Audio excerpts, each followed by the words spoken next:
Y bueno, lo tuvimos en el inicio de la semana y lo tenemos nuevamente aquí, porque miren, aquí está esto que a nosotros nos encanta, mucha gente. Yo creo que si hiciésemos una competencia, los amantes del café correrían por este café. Pero más allá de gustarlo y de que ustedes lo conozcan un poco más, porque dicen que a veces los tesoros están ahí, pero son tesoros, pero los podemos disfrutar, los podemos conocer y la idea es conocerlo. Y está aquí con nosotros nuevamente, Lorenzo le decimos de cariño, pero es Laurent Poulet. Gracias. Buenas noches. Y bueno, pues es que tú vives ya muchos años en nuestro país, ¿no? Bueno, en realidad me crié en Paraguay, viví 16 años en Paraguay, en Bolivia ya son 20 años que viví muchos años en Centroamérica también. Así que soy un poco latino ya, aunque nací en Francia, voy de vez en cuando, pero latino por un lado.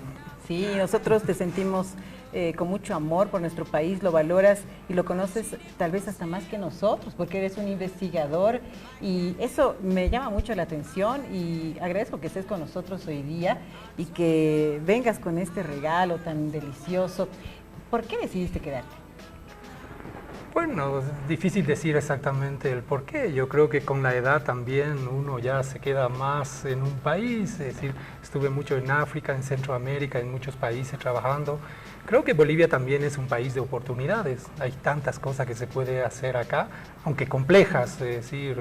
Pero también en Europa, por ejemplo, ¿qué haría yo? Es ponerse en el carril y seguir el movimiento. Acá, bueno, la naturaleza, los diferentes pisos ecológicos que hay en Bolivia es impresionante. Bueno, mis pasiones también son lo de las frutas amazónicas, las frutas tropicales. También es cierto que... Tú eres un investigador, ¿no es cierto? Bueno, soy investigador por pasión, es decir, pero lo que diríamos más un investigador de segundo nivel o de segundo. Es decir, me gusta investigar mucho lo que son la naturaleza y lo que se utiliza en diferentes lugares, como por ejemplo en Centroamérica hay muchas plantas que se utilizan que son las mismas que acá, pero que acá no se están utilizando.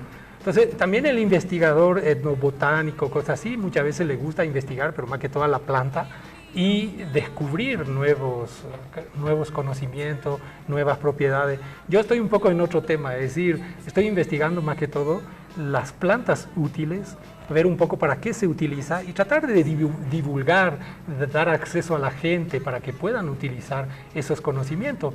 Porque al final muchas veces esos conocimientos están en bibliotecas o están en universidades, pero hay muy poca transmisión o divulgación de esos datos y creo que es importante de poder divulgar, de poder dar acceso a la gente y que se pueda utilizar. Mira, en el café mismo, por darte un ejemplo, acá en Yungas, por ejemplo, donde estoy trabajando con el café, se utiliza como 5 árboles, 6, 10 máximo como sombra para el café. En Centroamérica, en Colombia, cosas así, están cerca de 100 árboles diferentes para sombra. Entonces, muchas veces el 80% de esas plantas están acá en Bolivia, solo que no hay una tradición o un conocimiento de esas plantas, cómo se utilizan. Entonces sí, mi pasión es eso también con las plantas medicinales. Tengo como 5.000 plantas medicinales con sus propiedades, sus compuestos químicos, sus recetas, a qué sirve. Bueno, son pasiones en realidad porque no es mi trabajo. Sí, un coleccionista de información apasionado y que en algún momento cuando conversábamos, hablábamos de lo saludable que tenemos a nuestro alcance para vivir bien, pero nuestro desconocimiento de ello. Y hablábamos en algún momento, Lorenzo, del hecho de cuidar la salud cuando ya nos está tocando la puerta a la enfermedad, ¿no es cierto? Pero tal vez la cultura de querer empezar a vivir sano en esta época se ha puesto como de moda. Sí, y también hay un conocimiento tradicional muy importante en realidad sobre la alimentación, los productos también del altiplano, es impresionante. Cuando uno analiza un poco sus compuestos químicos, sus propiedades, es muy interesante porque al final la alimentación es un poco la salud también, no solamente las plantas medicinales.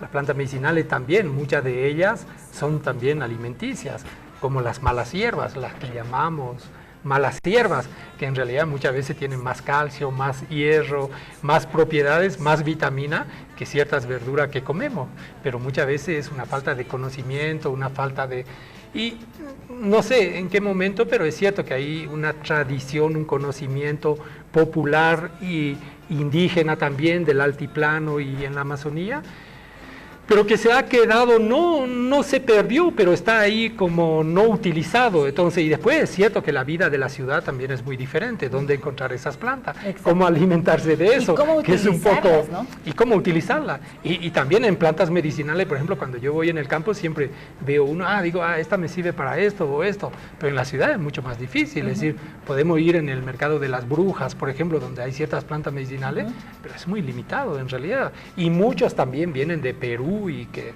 no sabes realmente si son de buena calidad, si son reales o no. Entonces, pero sí, es un tema apasionante y creo que a nivel de la sociedad civil hay, como tú decías, también un interés y una conciencia justamente en tratar de comer mejor, en tratar de comer equilibradamente y no continuar con esta comida chatarra en realidad, que estamos invadidos por todos lados. Que nos invade y a la cual estamos acostumbrados, nos agrada mucho. Dicen que la gastritis es la segunda enfermedad en Bolivia, como en un ranking, esa es la segunda. Y la gastritis es un problema con el cual a veces los bolivianos vivimos porque de pronto esas comidas sanas tradicionales ya no nos gustan y queremos más frito y lo tenemos al alcance a cada paso, ¿no es cierto? Y lo frito llama muchísimo la atención y el azúcar llama mucho la atención porque nos endulza lo que nosotros queramos y la harina blanca y nos van hablando mucho de estos productos a los cuales estamos acostumbrados y están en nuestra canasta familiar desde siempre. Sí, sí, creo que una tradición, el costo también, bueno, también el costo de la vida ha aumentado mucho en Bolivia, yo veo con el café mismo, es decir, el café está más caro acá en Bolivia que en Europa, es decir, sí, el queso, por ejemplo, muchos de los quesos son más caros. Entonces creo que hemos llegado también, hemos subido mucho, que por otro lado interesante, la economía está funcionando, pero hay una suba de precios también con los salarios, con todo, y hay gente sí que realmente yo creo que es un tema financiero también una mentalidad siempre de ir a lo más barato, es decir... ¿Cuesta más comer sano? No, es decir, comer sano no, si se come como la gente del altiplano con los productos del altiplano, no cuesta más caro. El problema es que la gente quiere a veces comer como blanco, como diríamos, como ejemplo, pero un poco como extranjero, cosas así, ahí sí cuesta caro, porque son comidas diferentes. Pero si comes cosas que son muy nutritivas, como justamente los granos andinos, la quinoa, el amaranto, diferentes cosas, yo no creo que sea mucho más caro en realidad. Pero sí, la gente a veces se acostumbra a ir a cosas que son diferentes, tal vez por desconocimiento o porque es más barato, cosas así.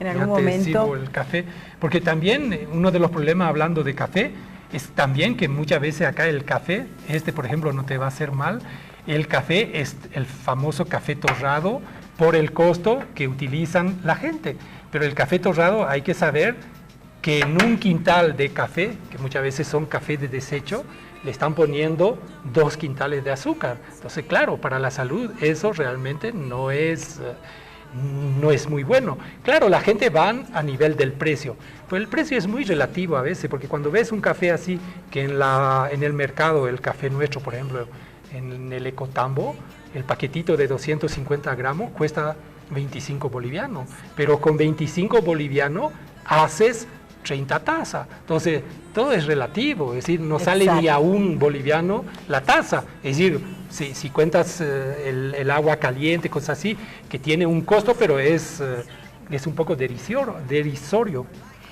Entonces, comencemos a hablar del buen café. ¿Cómo reconocemos un buen café? Bueno, ahora mismo hay ya, por suerte en La Paz, creo que ya hay diferentes cafés que se han especializado en buenos cafés. Lo reconocemos más que todo al perfume, al sabor, al olor, pero también es difícil decir cómo reconocemos. Hay gente, por ejemplo, que cuando yo hice en unas escuelas de gastronomía algunas cataciones, hay gente que no reconoce, por ejemplo, un Nescafé con un buen café. Entonces depende mucho. No. Realmente es sorprendente, pero sí, hay gente que no reconoce un Nescafé con un buen café y un torrado no reconocen con un café de calidad, donde no hay azúcar, donde son café gourmet, entre paréntesis, que podremos decir, donde se lleva un cuidado en la producción, en el tostado y todo. Entonces, pero yo creo que cuando sí has probado un buen café, es difícil volver hacia atrás y ahí te das cuenta que el buen café es realmente buen café, pero tenés que primero probar un buen café para darte cuenta, porque mucha gente, por ejemplo, yo veo en el altiplano y he hablado con algunos productores de café, en la parte, por ejemplo, de Sucre, de Oruro, de Potosí, todo lo que son el altiplano, es imposible vender un café de buena calidad. La gente está acostumbrado por tradición de tomar un café torrado que tiene que ser negro, negro, negro, y un café no es negro, es más fuerte que el té, el color, pero no es negro. ¿Por qué? Porque están acostumbrados a que sea un café quemado con azúcar y es muy difícil cambiar las costumbres. Eso que dices es muy importante. En algún momento estuve en Yungas, había una feria, justamente había una feria del café, había café orgánico, diferentes tipos de café. Sentías también unas diferencias en los olores, así como un tanto más suavito, otro más fuerte y muy exquisitos todos. Y yo me ponía a pensar cuánta producción de café tenemos nosotros, cuántas variedades, cuántos productores. Y el otro día tú nos mencionabas que la cantidad de productores inclusive ha disminuido. Sí, en realidad en Bolivia ha disminuido mucho, es decir, no tengo las cifras exactas de exportaciones del café, pero en realidad yo puedo dar mi ejemplo que también puede ser, es representativo a nivel del país. Nosotros hace como 5 años éramos 44 productores. En estos últimos años estamos apenas 12 productores sobre los 44 productores que éramos. ¿Por qué? Porque es cierto, también hay una tendencia ahora en los Yungas a producir la coca, y es cierto que es incomparable lo que puedes ganar con la producción de coca que con el café. Para más hay un problema también internacional, no solo en Bolivia, que el café desde hace como 10 años, como es una commodity, que realmente depende un poco de las fluctuaciones de los precios internacionales, que realmente está por el piso el café. Es decir, entonces es muy difícil también para un campesino decir, bueno, me dedico al café sabiendo que los precios no hay realmente un buen precio a nivel del productor. También con el tema de los intermediarios, que son los que más ganan en realidad. Entonces, pero sí, creo que se podría haber guardado, mismo produciendo coca, ciertas parcelas con café, porque bueno, ahora me preocupa un poco en Yunga la deforestación por el tema coca y qué política a largo tiempo, porque la coca sabemos que destruye mucho la tierra, no sé si con, no sé, Coripata, bueno, ciertos pueblos cerca de Coroico, cuando ves con fotos satelitales, con Google Earth y todo, bueno, parece un desierto, ya con tanto tiempo que está.